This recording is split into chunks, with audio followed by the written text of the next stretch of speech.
Well, what are some of the primary challenges that you see with the men that you work with on a daily basis? Sometimes we have to just step back and look at what do we really value the most in life.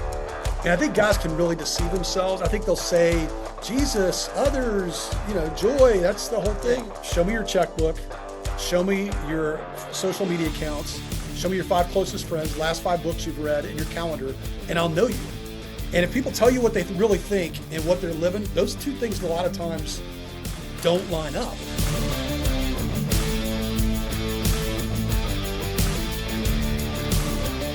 Welcome back to the Be Unbound podcast. I'm your co-host, Jonathan Brush. And I'm your co-host, David Rethemeyer. And today we're excited to have a guest in the studio.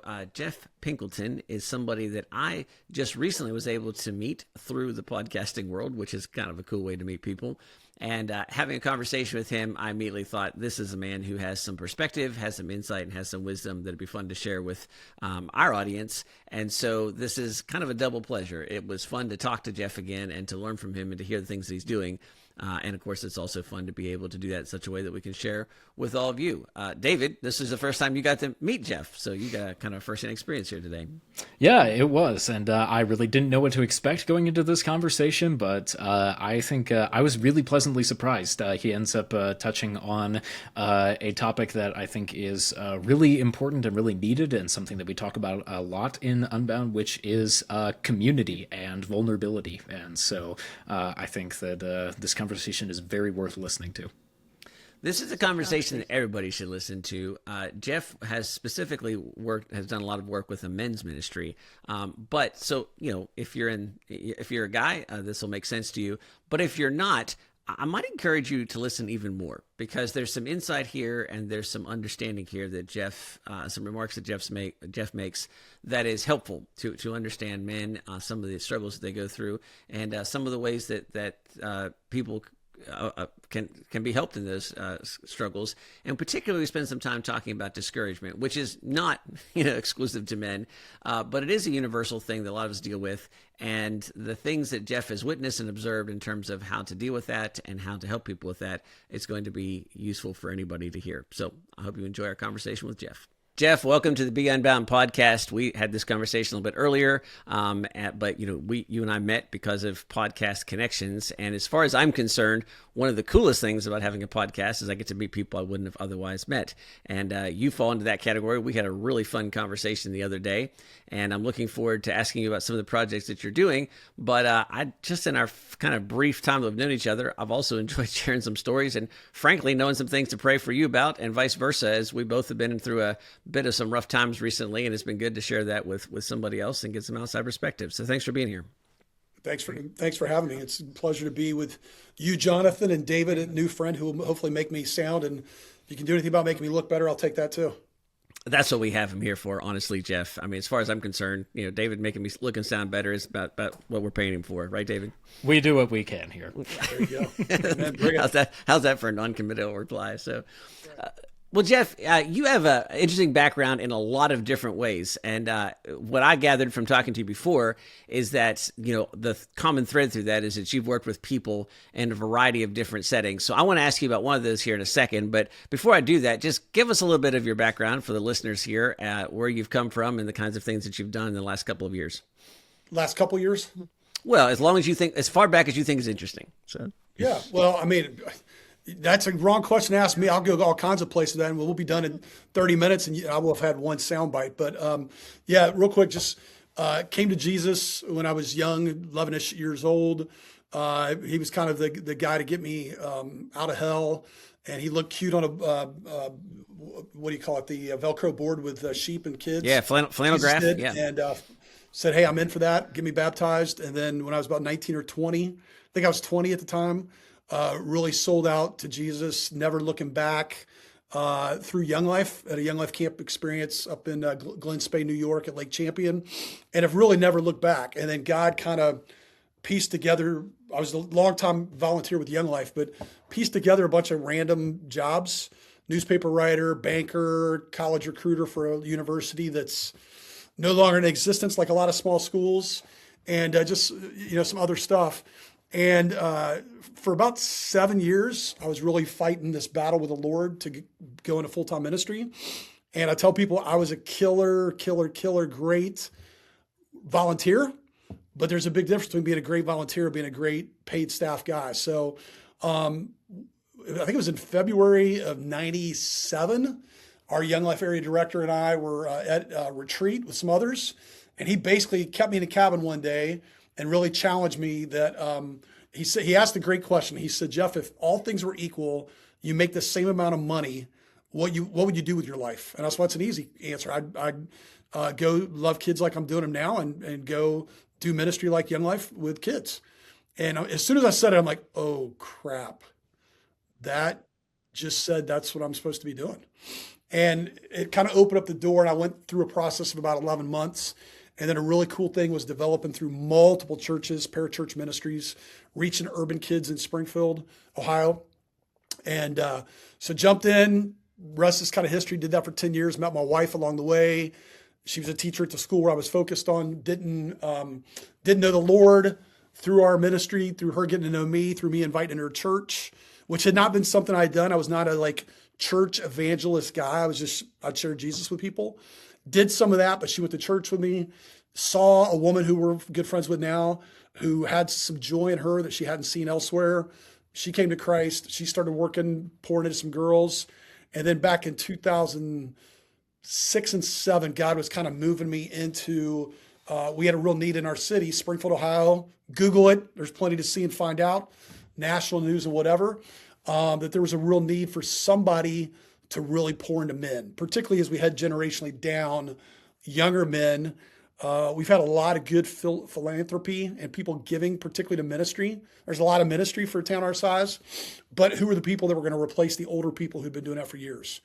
And through that process, 4 of us met regularly, me and another ministry guy, 2 business leaders. And the other ministry leader was like me. We're ministry leaders. We're doing what we do. We're called to it, love it. We're not going anywhere. One business leader was older and he was heading towards retirement. One guy was young and he clearly was doing great what he was doing with mortgages.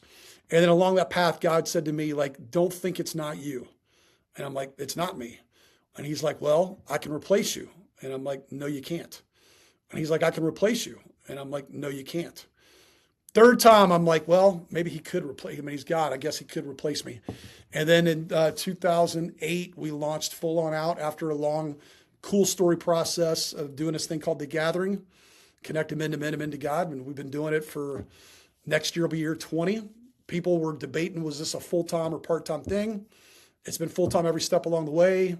9 months, several years in, I got paid less than my full-time pay, but then they caught me up. And I just deposited some checks today, and we're 5 months ahead, I think, right now, which for parachurch world's pretty decent. And I've been the biggest beneficiary of what I do is we connect men to men, men to God through a variety of outlets. Nobody receives more than I do. Well, that's the gathering was one thing that, we talked and we covered a lot of ground last time. And so, and I actually want to juxtapose this a little bit. So I just came back from a men's retreat a weekend or so ago. And this is a really special retreat that I go on with some really, really dear brothers that I see. Generally, most of them I see just once a year. Get a lot of prayer requests from them and have them pray for me a lot throughout the year. And so there's a connection. But then there's this one intense time of the year that we spend some time together. But one of the things that almost always comes out there is that there is a level of discouragement that is discouraging. And there is a kind of a statement that this is the one place that I can go where I can express that and be encouraged. Now, I think both of those things are really interesting. And now take that one step further. Recently, at one of our live events that we did for our students, I had one of the volunteer staff members was there come to me. He said, I want to ask you some questions. And he says, the premise is, he said, I looked around and I talked to, and he named some other folks that are in our program or have been alumni of our program. He says, we came to the realization that none of our fathers have any friends.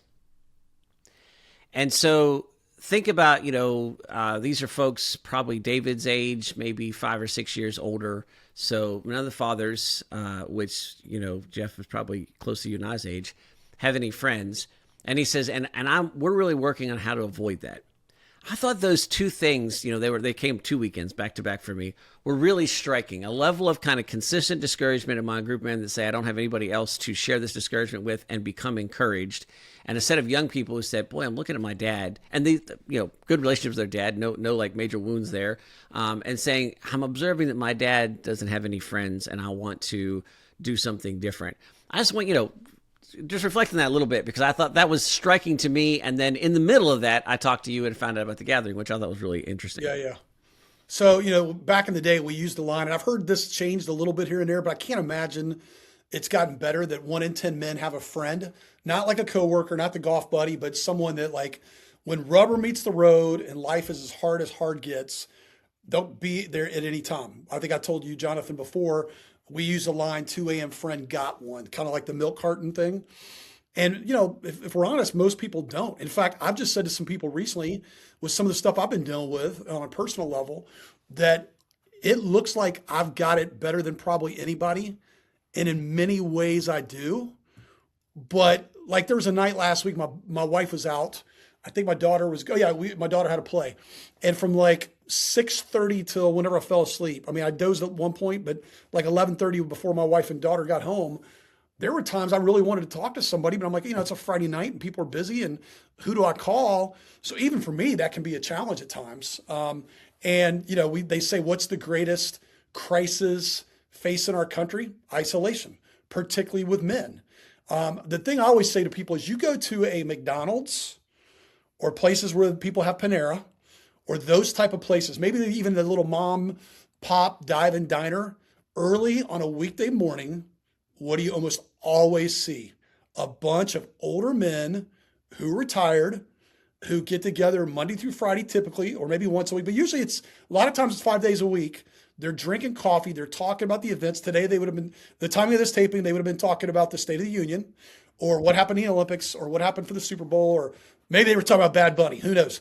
But, we're talking about things. And I've wanted to write a book about that called Golden Age Wisdom from the Golden Arches or something to that effect, because I think with most of those guys, they're the type of guys who would tell you, I never did this back when I worked. I was too busy.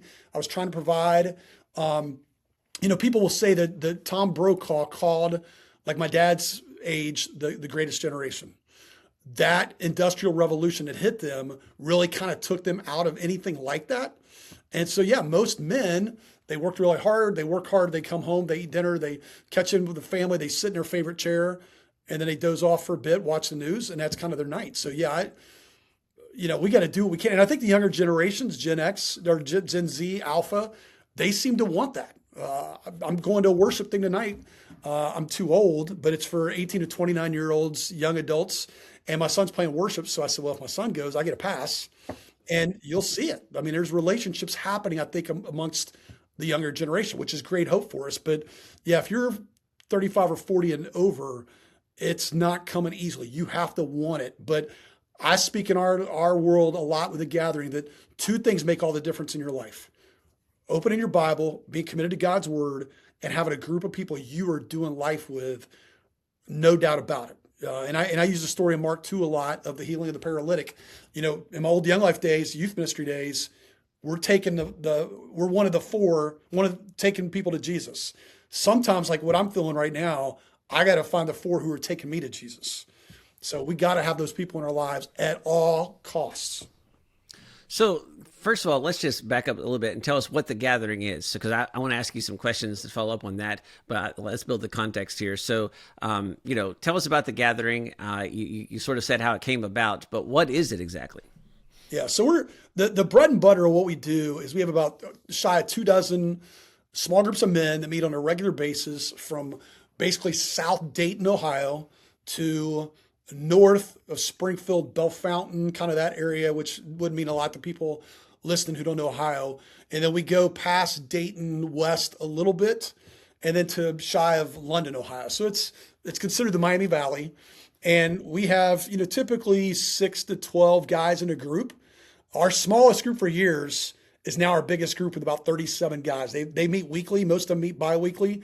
And those guys up in the Bellefontaine area, furthest north away you can be from us, are just hungry and they get after it and they've been faithful. So, a mentor of mine, Bill Brown, he says that most guys sitting around a table talking about life, it never happens. So there's just nothing's new under the sun. We do that, typically meet every 2 weeks, hour and 15 minutes or so, 9 times out of 10 at a public place, because we want people to see this is a possibility. The woman who wants to encourage her husband or her dad or son or whatever, and men saying, hey, what are these guys doing? Then twice a year, we do a big breakfast outreach event.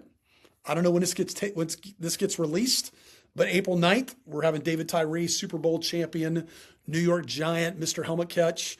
He's coming to share the gospel, share his story. We do that twice a year. And then we do about 8 to 10 retreats every year. I'm bringing in to our world the old kind of young life youth ministry philosophy. You get me away with guys for 3-4 days to a week. That's worth 6 to 12 months back home, doing life, seeing a guy come downstairs, looking all this shoveled, saying, dude, you need some coffee like nobody's business, and all the fun stuff where you poke at each other and have late night laughs and watching Nate Bargatze comedy special and cut up and hike and all that kind of stuff. We do the podcast. And then it's just a lot of just how do we do life together? Going to comedy shows, going to sporting events, having, board game or card nights or whatever, sitting around bonfires, anything and everything that makes men want to come together. And some of our biggest fans and champions are women. Mm-hmm. So, yeah, the retreat that I went to 2 weeks ago, several guys said, my wife is like, when is that retreat? When's it coming up? Don't miss that. Make sure you buy your tickets. In other words, the wives are encouraging them to go. So when it's either extreme. Women are either very for it, and I can tell you some rough stories where a woman's like, I can't be a part of that. You're not going to be involved. And I'm like, whoa, if that doesn't look like a marriage, it's heading into trouble. But the women who support, I'll tell you what, you've probably seen it. Those are going to be some of the healthiest marriages going.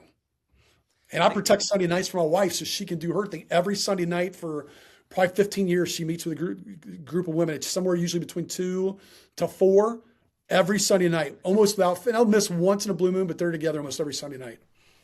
So when your groups are meeting on their weekly or biweekly meetings, is this like in the morning, in the evening, afternoon? When typically happens? 75% are in the morning, Chick-fil-A, Panera, Bible study, book study. We have one that's virtual. A neat thing we're doing, this is since we even talked, Jonathan, I've reached out to a few of the guys, well, one particularly, but a couple in the loop that have been a part of the podcast. And, we've had enough of a connection. It's like, what if we did something together virtually? Because even some of those guys, as great as they are, as much as they love Jesus, do they have something on a regular basis? And they seem to trust me to whatever extent. So, hour and 15 minutes, digging into the word. And if there's something going on, if there's something we're sharing that kicks that aside, the whole point's to be together and grow together in Christ.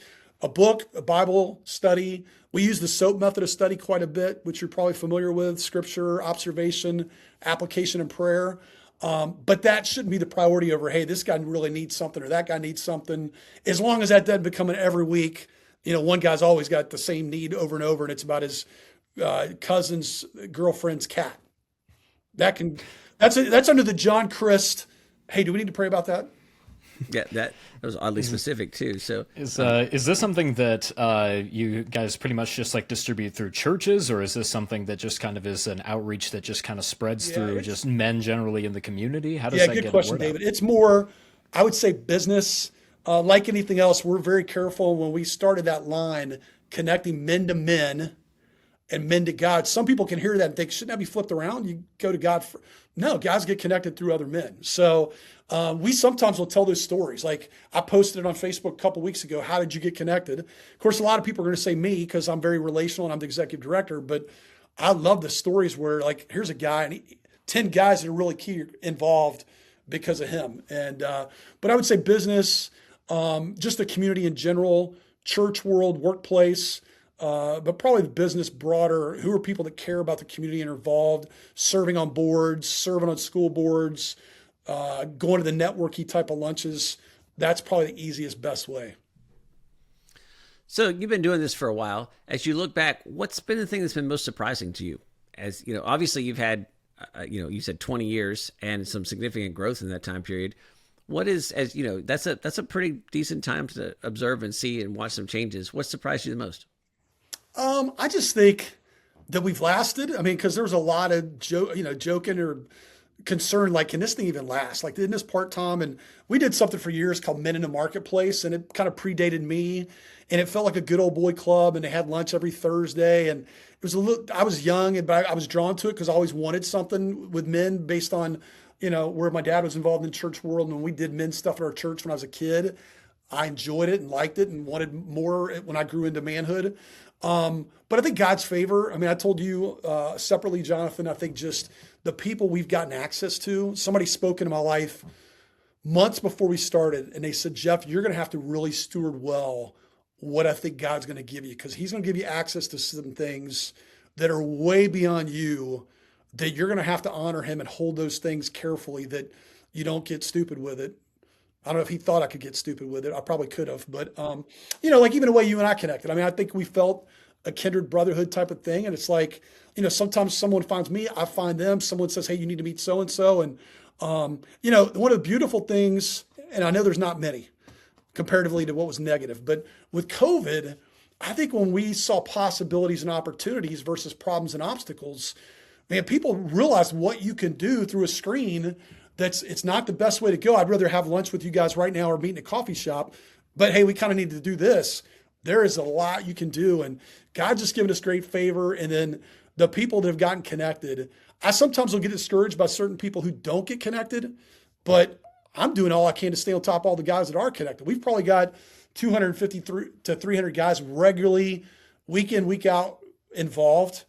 And if you guys met them, you'd be like, holy cow, those guys, Jeff's got rock stars around him. We thought he had some issues and he's not that sharp a dude. Now we see, because look at the guys around him. I mean, it's just true. Yeah.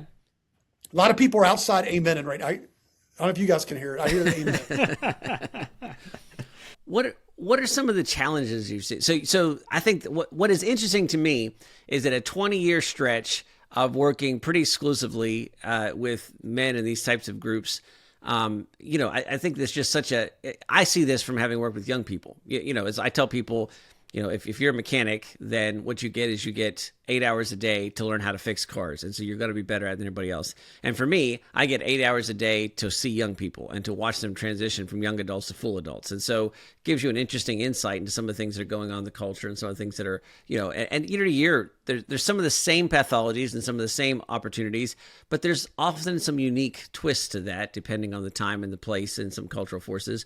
Well, what are some of the primary challenges that you see with the men that you work with on a daily basis?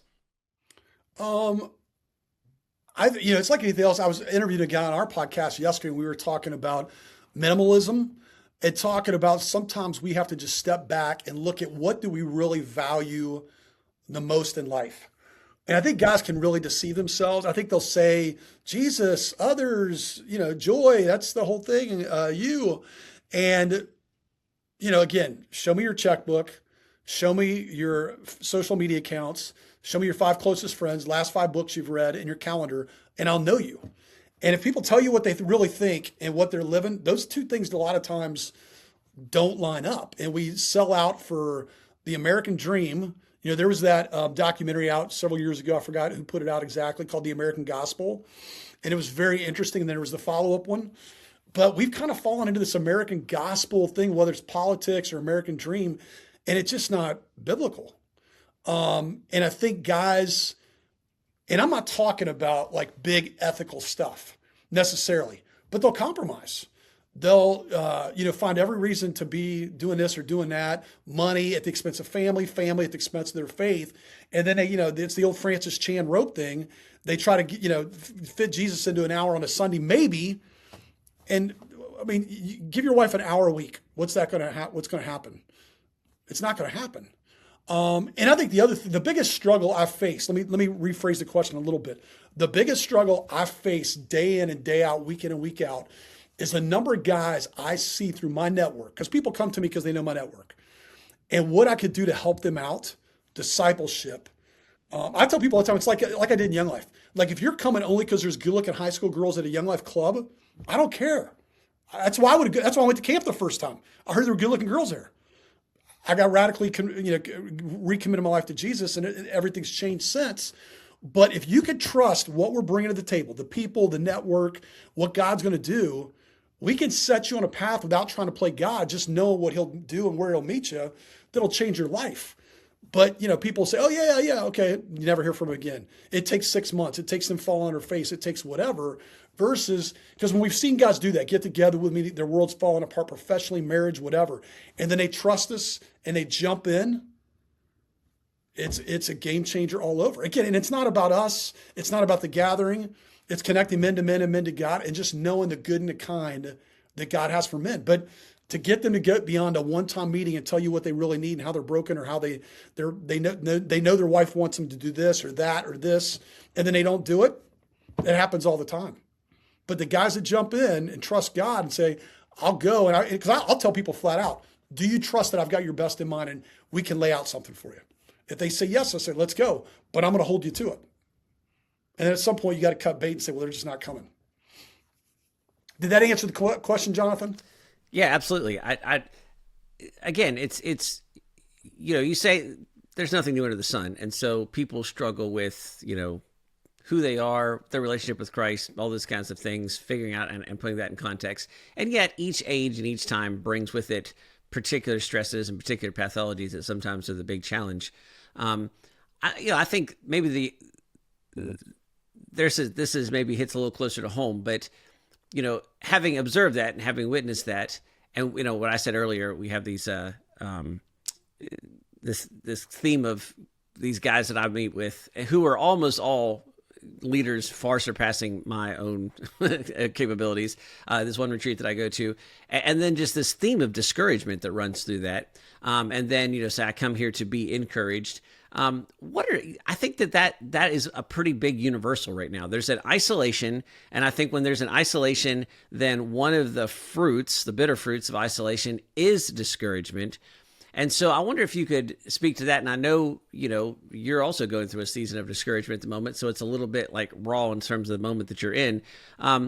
What are some of the things you've observed for somebody who's listening to this saying, yeah, that's me. I'm discouraged, and I feel like there's almost no way that I can really express this, or maybe I don't have the freedom to say I'm discouraged because I've got to be the strong one or something like that. What does that look like? How do you address those things when it comes up in your groups or when you're dealing with those challenges with men? Well, let me give you a story from my past.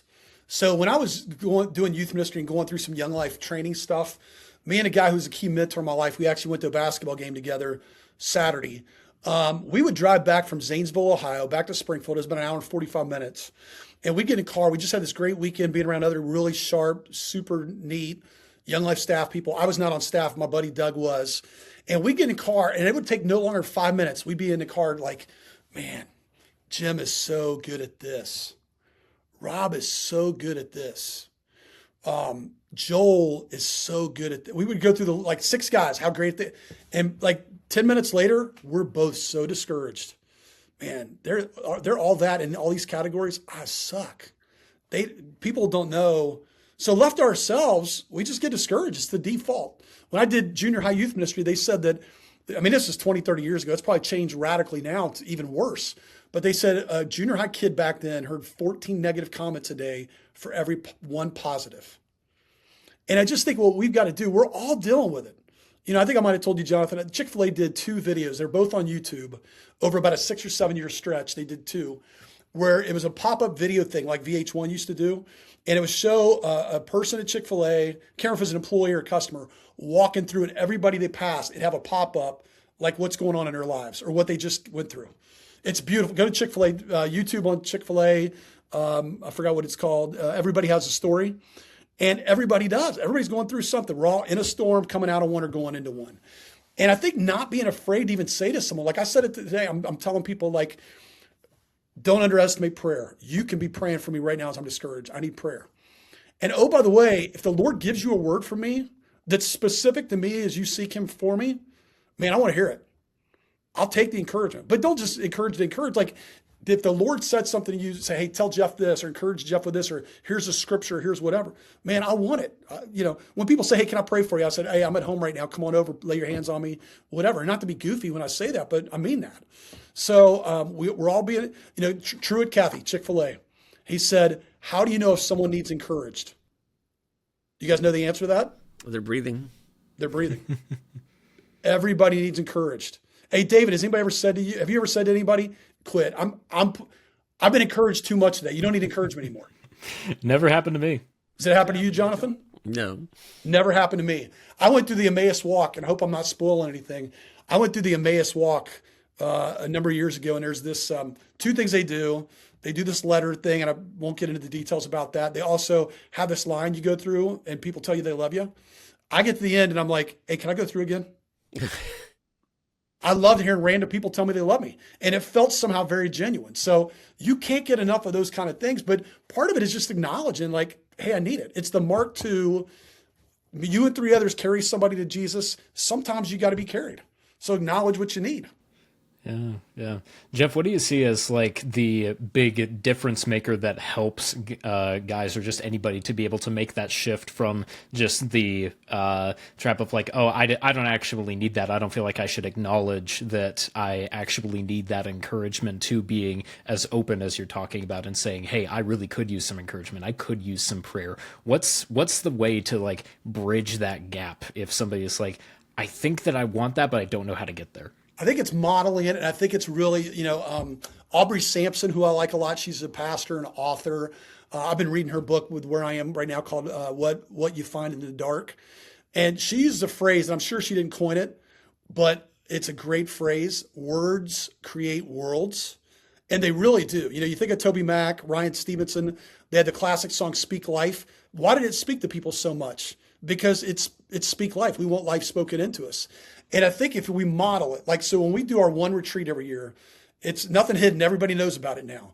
The last day, the last thing we do is we go around, and I'll have a football, or maybe it's a hoodie and it's wadded up, or a pair of socks. You throw it to somebody, you encourage them, and you have to speak to them. You can speak about something you learned on that retreat, how you see Jesus in them, a story if you've known each other for a long time, but you speak directly to them. Specific, not in the third person. So I think it's modeling it and create environments where it's going to happen. Because then once people see it, they tend to do it. Like if I used to go in my youth ministry days, there's a place where there was a little bit of a waterfall, and we'd jump off into this, creek. And, first time you do it, it's a little scary. And, you're doing the whole 1, 2, 3, we'll go at the same time. 1, 2, 3. Neither one of you went. 1, 2, neither one of you went. And then finally you kind of do, or one goes and the other one doesn't, and then the other person jumps. When you encourage people and you speak life into them, all that, speak God's word over them, encourage them with how you see Christ in them, it just happens. But you have to create a culture where it's going to happen. What's the famous, I'm forgetting his name, the business guy that culture eats strategy every day for, Peter Drucker. Culture eats strategy every day for lunch. It's true with encouragement. If you demonstrate it, you do it to people, you look for ways to encourage them. One of the things I like to do, every time I go to a restaurant or coffee shop, I'm going to find a way to encourage the person who waited on me. I have failed sometimes, David. My daughter would tell you she has seen me fail. And one time at an aquarium, she looked at me like, if that guy thinks you're a Christian, he ain't thinking too highly of Jesus right now. But more times than not, I get it right. You said aquarium. I was sure you would have said an airport. That would have been my, yeah. So there's that encouragement piece, that ability to encourage others, but also to listen and to tell others. This retreat that I go to is unique in that the kind of heart of it is everybody gets 15 minutes to share their story. And then the other people there get 15 minutes to ask questions, but nobody's allowed to give advice. And the leader of this group that put this together had this quote he found, and I'm going to kind of end and summarize because I think it cuts to some of the stuff that we're talking about here. And he says, an important part of how people, I was looking for the quote here and I found it. It's from The Anatomy of the Soul by Kurt Thompson. Wright State grad, by the way. He went to school where I went to school. Go Kurt Thompson, Wright awesome. State Raider. So you have some background here. So an important part of how people change, not just their experience, but also their brains, is through the process of telling their stories to an empathetic listener.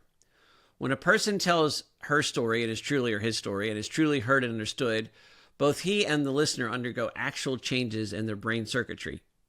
They feel a greater sense of emotional and relational connection, decreased anxiety, and greater awareness of and compassion for others' suffering. Using the language of neuroscience, Dr. Siegel labeled the change increased integration. I thought that was fascinating from the standpoint that the very construction of the way God made us is altered and improved by the act of listening to somebody else. Which, as Christians, we would say our reality is defined by relationship, as evidenced by the fact that we follow a triune God. And, to explain that is not necessarily possible for us because it's a great mystery, but yet that reality is still with us. And as I've listened to you, I think the heart of what you've been saying in a lot of these things, Jeff, is that there is something sacred and something essential to being able to connect with others, and in the process realize you're not alone, you're not unique, that others are there too, and that there are two things here. There's a chance for you to carry and to be carried, both of which wind up being essential. And I think that's something that I think anybody listens to it goes, yeah, that makes sense. And yet, it is the first thing that we jettison when things aren't going well. Well, it's Timothy, Paul, Barnabas. I mean, think about that. You want to, I like to ask the question to people sometimes, and if we would have longer, I bet we might have got into it, Jonathan, when we talked before. It's who's pouring into you, who are you pouring into, and who are you walking side by side with? Because, when I meet a high level leader, and I'm talking about someone with a platform, author, big time pastor, supposedly, and again, all that stuff doesn't really matter to God. But when I was thinking about John Maxwell today, to ask a guy like John Maxwell, who pours into you?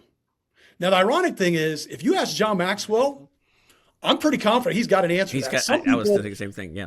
You know what's funny? People will say to me sometimes when I ask that question, they'll be like, my wife. And my heart just cringes because I'm like, I hope that means you got a great relationship with your wife. But man, if you're making your main source of encouragement, pouring into, as a man, your wife, I don't think that's how God created it. Clearly, it's intimacy with God. It's Holy Spirit. It's drawing near. It's Colossians 3 and 4. But we need people pouring into us. And, we got to know where to get it. I used to think it was found in one person. Now I understand I need multiple people in different specialty areas. But when you ask people if they don't have an answer to that question, or if it's a pastor and they say my church, I'm like, oh no, I don't want to beat them up over it, but I'm like, there's no way that's good. Yeah, or that it will last, because they can be fickle things, the way the churches run. So, well, Jeff, thank you. I appreciate you sharing with us. I appreciate the work that you've done. I believe that this is the reality. You present this in terms of a great blessing for your opportunity to work with and do the gathering and all those things, and I'm sure that's true. I also have done some full-time ministry from time to time, and I realize there's another side of that, which is there's a putting in and a sacrifice and a strain and an exhaustion that comes with that as well. And so, maybe to take your own advice, my encouragement, give me a chance to encourage you and say thank you for what you've done, for the framework that you've created, for some really great lessons that you've obviously internalized and have been able to share. And that last part about modeling, as somebody who has people that pour into you, but then that enables you to pour into others. That's not a small thing. And even just modeling that in the circles that you're in has an impact probably far beyond what you can see or will ever imagine. So thanks for sharing that with us and broadening the circle that way. We really appreciate your time and appreciate you being here. It was a joy. It was a lot of fun to be on here with you guys. David, I'm glad you piped in. If you wouldn't have, I think we would have missed something. So I'm glad you inserted yourself and it wasn't just me and Jonathan. Most listeners know that David's actually the smart one in this, Jeff, so that's not surprising that he has got if you got the looks, he gets the smarts, right? That's right. Yeah, and he also got the voice, so I had to get something somewhere. So there you go. Thanks, Jeff. Well, if you are discouraged, I hope that was helpful. If you're not discouraged, I think he said something along the lines of, you're either going to be or you're about to move into it. He had a different, if you're not in the storm, you're about to enter the storm. And that's true. Discouragement is a unique human malady, and it's one that our enemy uses against us quite a bit. And so there's lots of things to be taken from our conversation with Jeff, but maybe the one that I might hold up and lift up to you is to pay attention to that discouragement aspect, because you're going to struggle with it. It breeds and multiplies in isolation, and it can often be completely vanquished in community. And that alone is just worth noting and worth observing. Yeah, and I think that we here at Unbound have gotten a firsthand experience with that with young people who a lot of them will end up coming and enrolling in our programs without having really had a real community experience before, and then coming in and finding just how transformative and encouraging that it can be. And we've heard some really incredible testimonies from quite a few students who have talked about just how meaningful it's been. I think from our alumni, if you ask pretty much any of them, the number one thing that they will say when if you ask them what's your favorite part about being in Unbound is that they're just like, oh, there's just such an encouragement in the community. And while obviously we're super proud of that and grateful for that in Unbound, I don't think that is an Unbound exclusive thing either. I think that's something that is needed in all spheres at all ages, and is something that I don't think that we could possibly stress enough. Well, I think that's certainly true, and you should note that.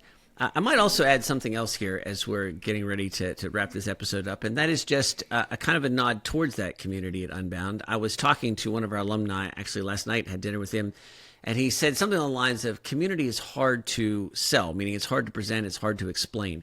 And I think that's true. And he also said, and it's hard for people to do new things. And that's interesting because Unbound is a new thing. It's different from what a lot of people are expecting when it comes to educational programs. And a big part of the benefit of it is the community. Now, we have lots of benefits in terms of classes and education and training and all those kinds of things. But to David's point, when you ask students, communities, what they talk about, and it's worth noting why that is.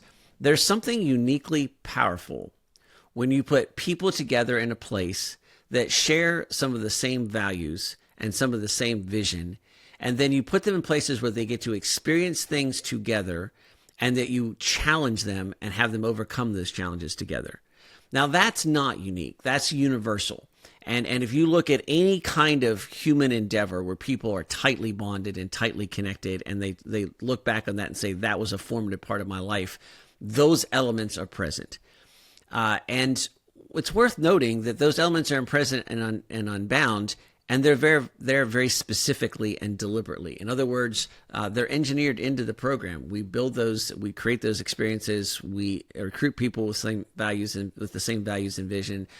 We create challenges for people to experience together so that bonding occurs.